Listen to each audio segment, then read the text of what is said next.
अस्सलामुअलैकुम। कैसे हैं आप सब लोग? उम्मीद करती हूँ आप सब खैरियत से होंगे। आज की इस वीडियो का टॉपिक है कि आखिर पुर्तगाल का D7 वीज़ा है क्या, ये क्या है, कौन लोग इसको अप्लाई कर सकते हैं और कौन लोग इसके बेनिफिट्स क्या हैं, इसका प्रोसीजर क्या है, कंप्लीट हम तमाम चीज़ें डिस्कस करेंगे आज की इस वीडियो में। तो चलें इस पे बात शुरू करते हैं। सबसे पहले देख लेते हैं कि D7 वीज़ा है क्या। The D7 visa also known as the retirement visa और passive income visa was introduced in 2007 by the Portuguese government. कि D7 वीज़ा जो कि जिसको रिटायरमेंट वीज़ा और पैसिव इनकम वीज़ा भी कहा जाता है, मैं अभी एक्सप्लेन करती हूँ व्हाट इज़ पैसिव इनकम। ये इंट्रोड्यूस करवाया था पुर्तगाल की हुकूमत ने 2007 में, allowing non EU citizens to apply for temporary residency इन पुर्तगाल। ठीक है, ताकि ये हुकूमत ने खुद ही इंट्रोड्यूस करवाया ये वीज़ा, ताकि इस वीज़े के अंडर नॉन EU सिटीजन्स, हम लोग सारे नॉन EU हैं, EU यूरोपियन यूनियन को कहा जाता है, और हम सब जो एशियन कंट्रीज़ हैं, बल्कि बहुत से most of the countries Europe के अलावा जो हैं वो नॉन EU हैं, तो उन सब के जो शहरी हैं वो पुर्तगाल की TRC अप्लाई कर सकते हैं इस वीज़ा के through. It is use to obtain a permanent residency permit and eventually citizenship. और ये TRC लीड करता है, TRC के बाद PR होता है, परमानेंट रेजिडेंस परमिट, और फिर इवेंचुअली 5 साल के बाद आप सिटीजनशिप के लिए एलिजिबल हो जाते हैं और अप्लाई कर देते हैं। अब हम देखते हैं कि कौन लोग हैं जो D7 वीज़ा अप्लाई कर सकते हैं। चले हम पाकिस्तान, इंडिया और बांग्लादेश के हवाले से ही बात करते हैं कि कौन लोग हैं जो अप्लाई कर सकते हैं, इसका क्राइटेरिया क्या है, क्या स्टैंडर्ड है जो हमें मीट करना होगा। You must be a non EU national, जो कि हम हैं। ठीक है, ये क्राइटेरिया मीट हो गया। मिनिमम इनकम रिक्वायरमेंट्स इसकी ये हैं कि आपकी जो इनकम है, चाहे वो पेंशन है, आपकी कोई भी रिटायरमेंट के फंड्स आपको मिल रहे हैं और उसके वो आपने कहीं इन्वेस्ट किए हैं, उस इन्वेस्टमेंट पे आपको प्रॉफिट मिल रहा है, वो भी आपकी इनकम है। Earn a passive income of at least 760 euros per month, कि आपकी जो पैसिव इनकम है, यानी जो आपकी इनकम आ रही है इन सोर्सेज से, इसको अभी हम डिटेल डिस्कस करते हैं, तो वो 760 यूरो 760 यूरो पर मंथ होनी चाहिए। चाहे वो आपकी देखिए आ रही है पेंशन से, ट्रांसफरेबल इक्विटी, रियल एस्टेट, कोई आपने प्रॉपर्टी उसको किराए पे दिया हुआ है, उसका रेंट आ रहा है आपको, इंटेलेक्चुअल प्रॉपर्टी, कोई आपने ऐसे जैसे क्रिप्टो करेंसी या बिटकॉइन वगैरह में इन्वेस्ट किया हुआ है, और फाइनेंशियल इक्विटी, या आपने कोई ऐसे डिबेंचर्स, शेयर्स वगैरह लिए हुए हैं, या आपने किसी कंपनी में इन्वेस्ट किया हुआ है, वहाँ से आपको प्रॉफिट मिल रहा है। Show proof of a place to live in Portugal, और साथ में आपने अपना एक वो प्रूफ ऑफ प्लेस, यानी आपने जुनता, आपने वहाँ पे भी अपना प्रूफ ऑफ एड्रेस देना है, और 1 साल के लिए आपने अपनी रिहाइश वहाँ पे अकोमोडेशन बुक करनी है। अब देखते हैं जी, how long can you live in Portugal with a D7 visa. आप पुर्तगाल का D7 वीज़ा हासिल करने के बाद कितने अरसे तक वहाँ पर स्टे कर सकते हैं। Once you have the D7 visa you are allowed to obtain a residence permit in Portugal for 1 year. आपको 1 साल का TRC मिल जाता है। इनिशियली तो आपको 4 महीने का वीज़ा मिलता है, D7 वीज़ा। फिर आप जब पुर्तगाल जाके वहाँ पे TRC अप्लाई कर देते हैं, आपको 1 साल की TRC मिल जाती है। 1 साल कंप्लीट होने के बाद आपको मज़ीद 2 साल के बाद वो रिन्यू हो जाती है। उसके बाद इस तरह जब आपको 5 साल हो जाते हैं, यानी 1 साल की TRC, 2 साल का फिर आपको एक्सटेंशन मिल गई, फिर 2 साल की मिल गई, 5 साल कंप्लीट हो गए, फिर आप अपना अप्लाई कर देंगे पासपोर्ट के लिए, उनकी सिटीजनशिप के लिए। ठीक है जी।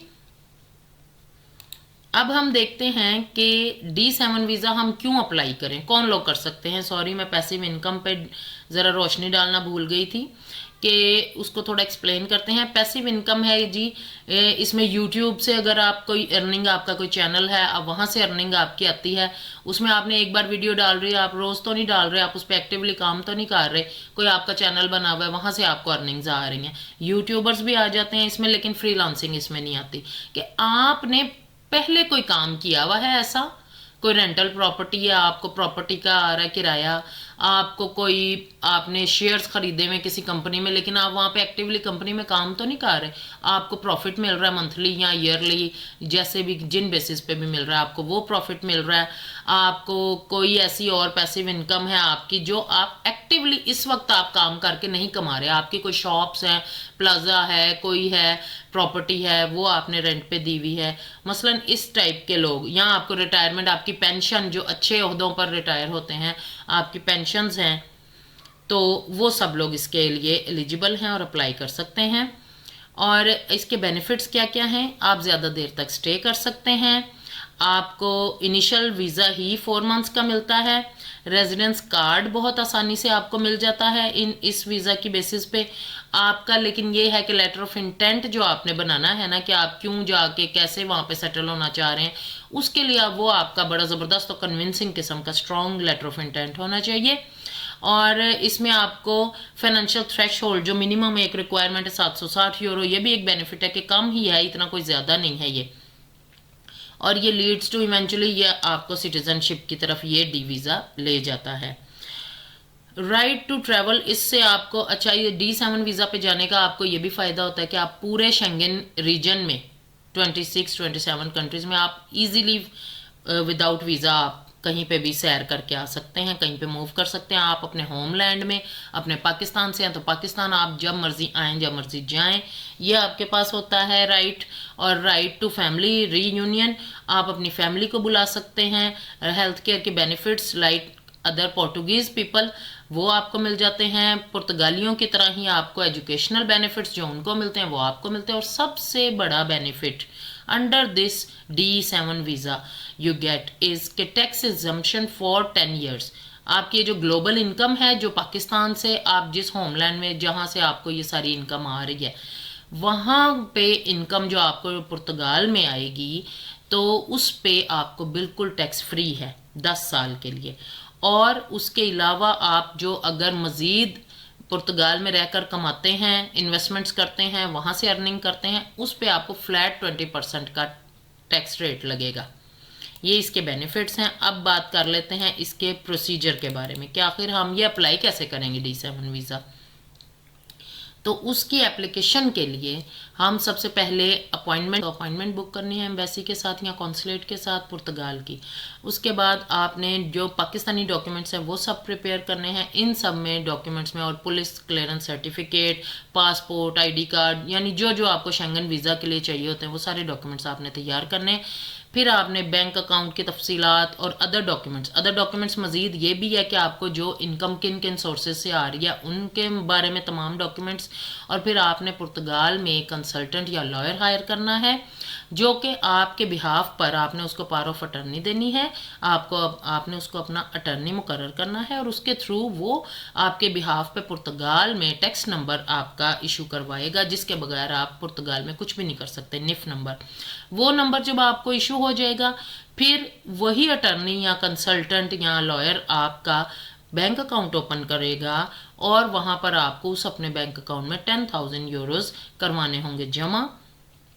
उसके अलावा आपको 1 साल का अकोमोडेशन का बंदोबस्त करना होगा और वो उसका प्रूफ आपने लगाना है। और इंशाल्लाह विद इन 90 डेज़, ये मैक्सिमम है, विद इन 90 डेज़ आपका वीज़ा लग के आ जाएगा, आपका वीज़ा प्रोसेस हो जाएगा और इंशाल्लाह यू कैन मूव टू पोर्टुगाल और आप अपनी इवेंचुअली रेजिडेंसी क्लेम कर सकते हैं और फिर सिटीज़नशिप।